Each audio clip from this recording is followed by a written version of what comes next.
আসসালামু আলাইকুম এভরিওয়ান। আমরা এখন দেখব হচ্ছে সরল দোলকের কিছু বেসিক কনসেপ্ট।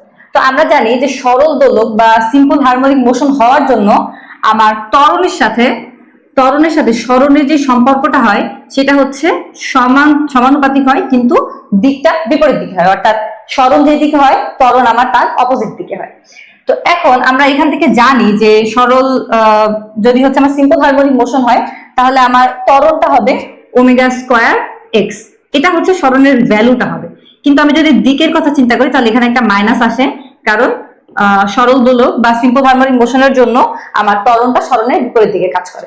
তো আমি যদি এখান থেকে একটা সরল দোলকের কথা চিন্তা করি, যে এই সরল দোলকটা যখন এটা আমার যদি সাম্যাবস্থা হয় এবং সাম্যাবস্থা থেকে যদি একটু উপরের দিকে যেতে থাকে, অর্থাৎ এই দিকে একটা মোশন পাই, তাহলে এই অবস্থায় আমার এই সরল দোলকের উপরে কি কি বল কাজ করবে? অর্থাৎ এই দিকে আমার একটা ওজন কাজ করবে বা এমজি কাজ করবে। আচ্ছা, এখন আর সরল দোলক যেই দড়িতে ঝুলে আছে সেই বরাবর আমার কি কাজ করবে? একটা টেনশন ফোর্স কাজ করবে। এখন আমি যদি চিন্তা করি যে এটা যদি হয় আমার এমজি, এখন আমি যদি এই এমজি কে দুইটা কম্পোনেন্টে ডিভাইড করি, অর্থাৎ যদি আমি হচ্ছে যেটা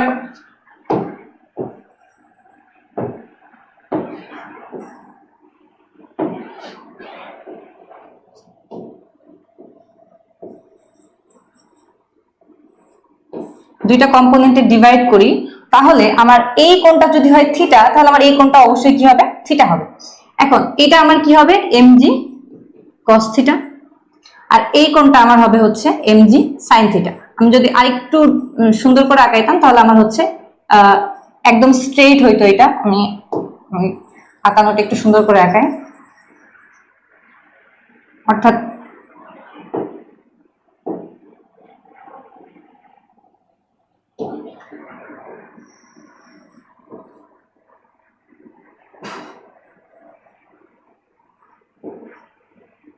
আর এই দিকে হয়তো আমার এমজি, এই দিকে আমার কাজ করতো ওজন, আর এই দিক বরাবর আমার কাজ করতো, যেহেতু এটা যদি থিটা হয় তাহলে হবে এটাও আমার হবে থিটা, তাহলে এই দিক বরাবর আমার যে কম্পোনেন্টটা কাজ করতো সেটা হচ্ছে এমজি কস থিটা।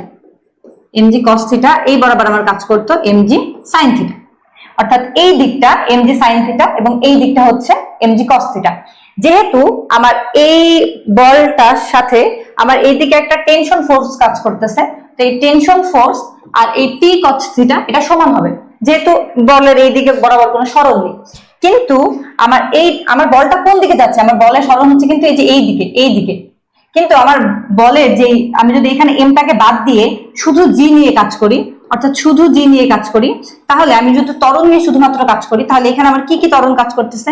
এই বরাবর আমার জি কাজ করতেছে, এই বরাবর আমার জি কস থিটা কাজ করতেছে, এই বরাবর আমার জি সাইন থিটা কাজ করতেছে।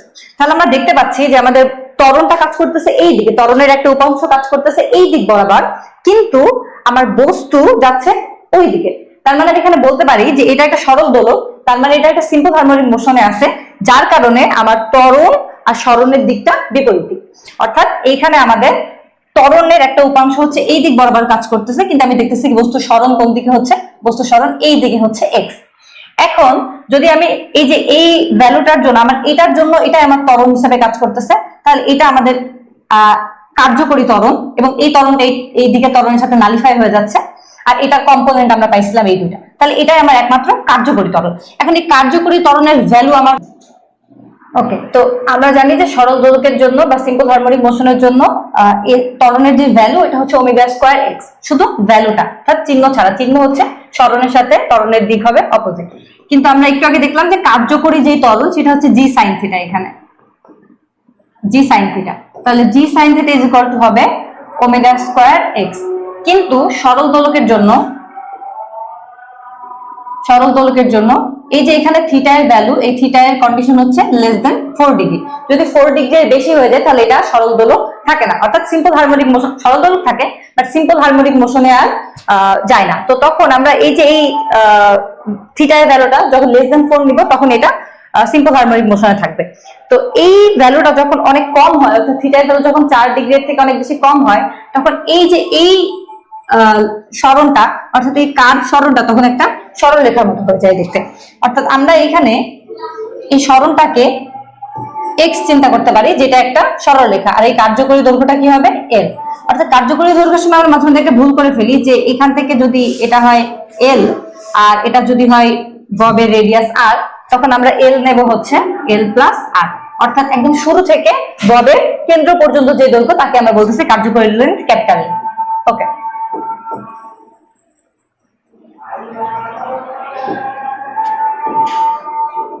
এখন এখানে আমার জি সাইন থিটার জায়গায় আমি এখন লিখতে পারি g x by l is equal to omega square x. X x cancel, তাহলে omega square is equal to আমি লিখতে পারি জি বাই এল, আর ওমেগা আমি লিখতে পারি হচ্ছে root over g by l. Omega is equal to আমি লিখতেছি root over g by l.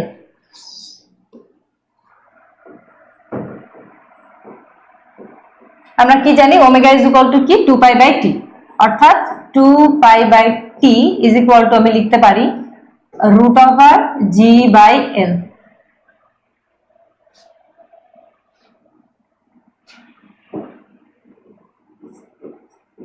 G by l. এখন আমি যদি টি এর ভ্যালুটা লিখতে চাই তাহলে টি ইজ ইকুয়াল টু আমার হবে এখানে 2 পাই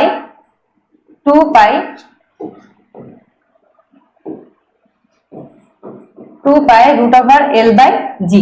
এইটা হচ্ছে আমাদের সরল দোলকের কার্যকরী যে পর্যায়কাল, সেটাকে আমরা বলতে পারি টি ইজ ইকুয়াল টু কি 2 পাই রুট ওভার এল বাই জি। এটা হচ্ছে ফর্মুলাটা আমরা এখানে ডেরাইভ করলাম। তাহলে এখানে যদি আমি টি স্কোয়ার নেই তাহলে এখানে আমার হবে হচ্ছে 4 পাই স্কোয়ার এল বাই জি। এখন আমি যদি টি স্কোয়ার আর জি এর আমি যদি একটা গ্রাফ দেখতে চাই, এই যে টি স্কোয়ার বনাম জি, অর্থাৎ এক্স অ্যাক্সিসে যদি আমি নেই জি, এক্স অ্যাক্সিসে যদি আমি নেই জি, আর ওয়াই অ্যাক্সিসে যদি আমি নেই হচ্ছে জি, আর ওয়াই অ্যাক্সিসে যদি আমি নেই টি স্কোয়ার, তখন আমাদের গ্রাফটা কেমন হবে? তো এই টি স্কোয়ার আর জি কে যদি আমি গুণ করি তাহলে এখানে হবে 4 পাই স্কোয়ার এল। অর্থাৎ 4 পাই স্কোয়ার এল, এলটা হচ্ছে কার্যকরী দৈর্ঘ্যটা একটা কনস্ট্যান্ট, আর 4 ও কনস্ট্যান্ট পাইও কনস্ট্যান্ট, অর্থাৎ এই পুরো জিনিসটা হচ্ছে একটা কনস্ট্যান্ট হবে। আর টি স্কোয়ার বনাম এক্স আমরা নিচ্ছি, তার মানে x y is equal to constant. অর্থাৎ আমরা যেই পড়ে আসছি PV is equal to constant, x y is equal to constant, বা দুইটা যে আমরা অক্ষ নিছি সেই অক্ষ দুইটা ইজ ইকুয়াল টু কনস্ট্যান্ট যদি হয়, তখন আমাদের গ্রাফ হয় হচ্ছে আয়তাকার অধিবৃত্ত। সেটা দেখতে হয় এই যে এরকম, এই যে আয়তাকার অধিবৃত্ত। অর্থাৎ x y is equal to constant বা টি স্কোয়ার ইনটু জি যদি কনস্ট্যান্ট হয় তাহলে এটা আমাদের হবে আয়তাকার অধিবৃত্ত। এছাড়া আমরা এখানে এল আর জি এর গ্রাফ দেখতে পারি, এল আর জি। তাহলে এখানে ফর্মুলা কি ছিল? T square is equal to 4 pi square l by g. আমরা এল আর জি এর গ্রাফ যদি দেখতে চাই তাহলে এলটাকে যদি আমি এই পাশে রাখি, জি কে যদি আমি ওই পাশে পাঠিয়ে দিই, g T square is equal to 4 pi square l. তো এখন আমি যদি এই জি কে এক সাইডে রাখি আর T square is equal T square 4 pi square by T square into l. এখন আমি জি আর টি এর গ্রাফ নিচ্ছি, তো আমি আবারও যদি জি কে হচ্ছে আমি এক্স অ্যাক্সিসে রাখি আর এল কে যদি আমি ওয়াই অ্যাক্সিসে রাখি, তাহলে এখানে জাস্ট কিছু না y is equal to m x টাইপের গ্রাফ আসবে। যদি আমি এটাকে এই পাশে নিয়ে যাইতাম, মানে এটা তো একটা কনস্ট্যান্টই থাকবে, তাহলে এটা হবে কি মূল বিন্দুগামী সরলরেখা। অর্থাৎ মূল বিন্দুগামী সরলরেখা y is equal to m x graph আসবে, আর এর আগেরটা আসছিল x y is equal to constant. Okay, thank you.